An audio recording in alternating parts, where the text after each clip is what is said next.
Oh, there you are. Shh, not too loud. Glad you can make it to our secret hideout.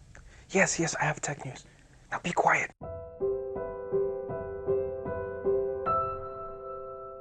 Actually, I'm filming in my garage, which is less than pretty. I was filming something else and I didn't want to move everything back, so...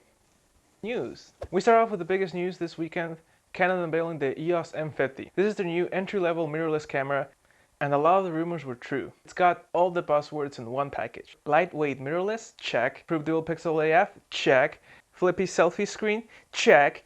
4K? Check. That's right, Canon fanboys rejoice. But wait, well, admittedly, yes, Canon has delivered, and this is a great sign for the future. Before you run out and buy one, it's not all perfect.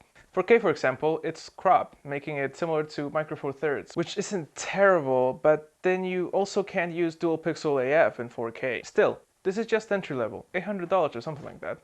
And oh yes, they also released the new entry-level DSLRs. Nothing too exciting here, just a couple of generational improvements.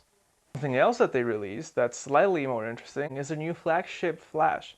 It has artificial intelligence, or more so, it has some sensors and a motorized swivel head to react to your camera orientation and automatically move the head in and out of bounce mode. Honestly, it's a bit nicer than I expected, but still seems a little bit gimmicky. Speaking of big news, we also get a new Sony full frame. Hashtag basic. It's the A7 III, not to be confused with the A73.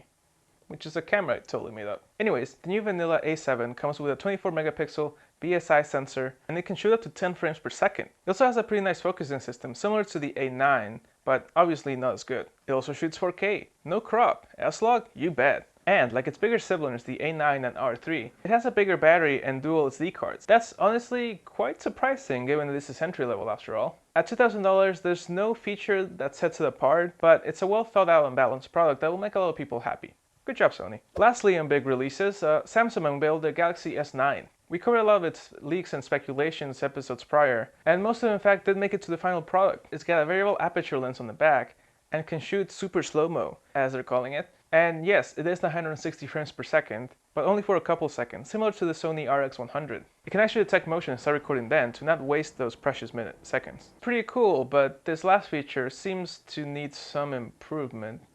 Still, I definitely wouldn't mind having super slow mode on any of my cameras. And if you thought that the gimbal market could use one more gimbal, Ikan has just released a new one, the Pivot. It's a one-handed pistol grip gimbal for mirrorless cameras that has an offset roll arm, something that we're starting to see more commonly, and we even saw on the Ronin S. The gimbal itself weighs 8 pounds, it has an 8 to 10 hour battery life, and what's this? It has an 8-pound payload?